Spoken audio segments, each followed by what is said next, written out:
Bonjour. I hope everybody is doing well today.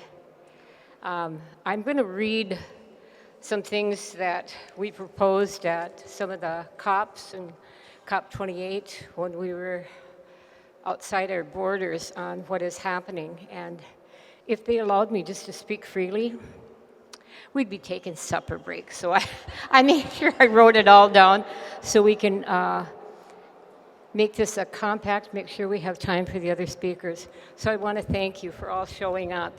I'd like to thank everybody that's behind these stone walls, all the indigenous, all the people in the blue, all the people in the red, all the people in the green. You know, we need to have that balance, you know. I think the red made a lot of us stand up to say, you know, not one more, no more. It's not going to happen. It awoken everybody across the lands, across the earth. So we need to be ready. We need to be ready. So we'd like to give thanks to the great Creator for preserving our original obligations of caretaking this place we all call home, Mother Earth. I'm going to share with you. Can I have somebody come up here and hold us? Otherwise, I'm going to. Hello? Come here.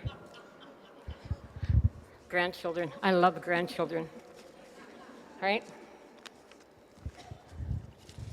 I'm a little rusty. It's been a while. I took a 6-month hiatus from traveling the globe on Indigenous issues. But one of the things that was spoken was to unify us all was it's really easy to segregate ourselves even when we're traveling globally, such as you can identify Indigenous women by the wear our skirts we're wearing. You know, we can identify other individuals by what they're wearing. So we're always trying to segregate when we should be unifying. Would you not agree?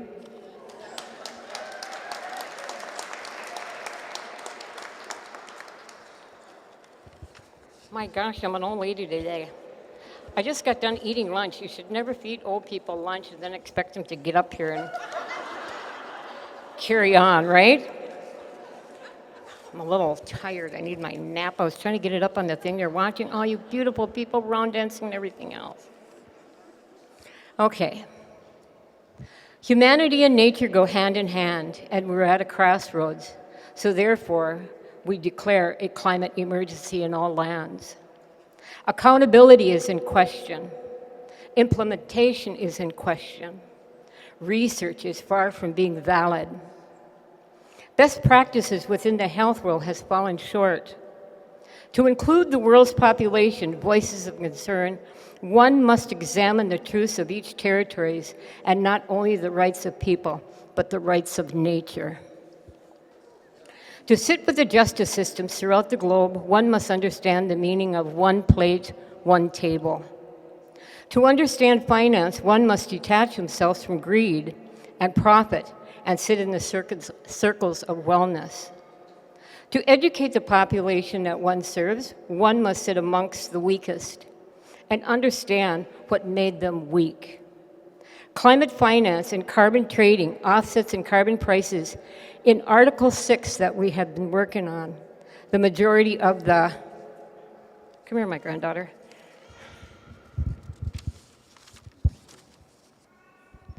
The global population had very little understanding to what this really means and had limited knowledge of how it harms them. Wisdom and vulnerability is the base of what knowledge exists from. So how do we move forward with universal understanding?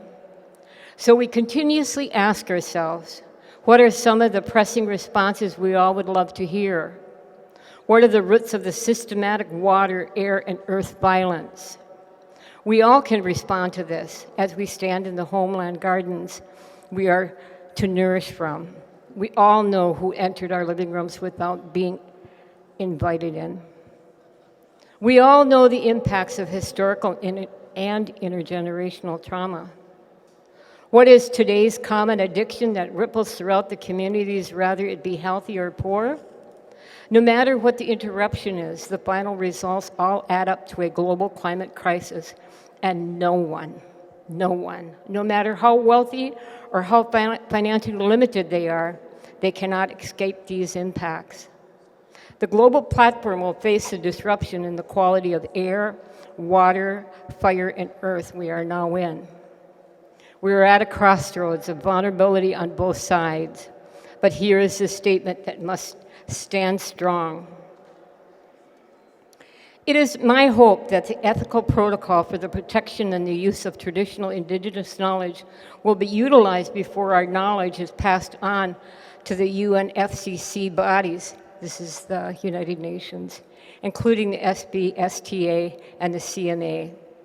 I do not want to see what I share here as being interpreted by other people and have it possibly distorted or misused. You see, what happens sometimes is when you say something, or even when you have a picture with somebody, the misinterpretation of artificial intelligence will read a different story. Our natural watersheds are being overworked by invaders of the industrial world. Our earth, the soil, is being overworked as their beds are being destroyed by the industrial toxins. Our air is tainted with the strange, overwhelming sickness by the industrial toxins as well. Our natural flames of warmth, our fires are being fed industrial dust, what makes the fire stream out with flames even the fires can't understand. So what does this all mean? We are killing off what Mother Earth provided for us, all of us, not just a segregated group, but all of us. Not just for a certain group of people, but for all of us. I can't keep saying that over and over again. It's we as human beings. For all the plant life, for all the animals, for everything that resides and depends on life and to exist within these homelands we call Mother Earth. Our organic plant life is fading, and industrial harm is mimicking our food systems with falseness our bodies cannot absorb with natural nutrients we all need. There is a natural order for us Anishinaabes, which includes the food that grows above the water, monomen, wild rice.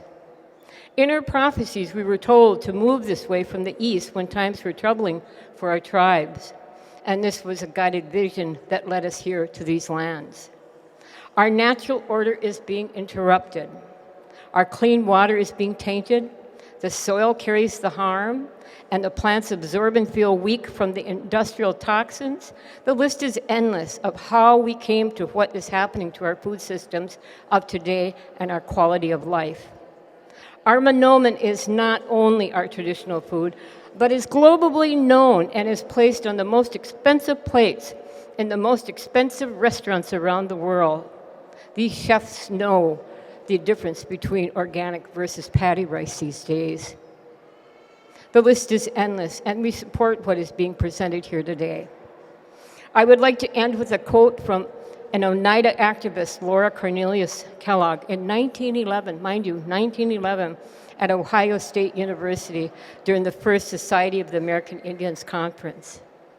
And I say this with such honor, and I can just feel the ancestries. I am not the new Indian. I am the old Indian adjusted to new conditions. To modify this on my saying, what great-grandmother Mary Lyons is saying, I'm a human being refusing to adjust to the industrial toxins. Miigwech, thank you.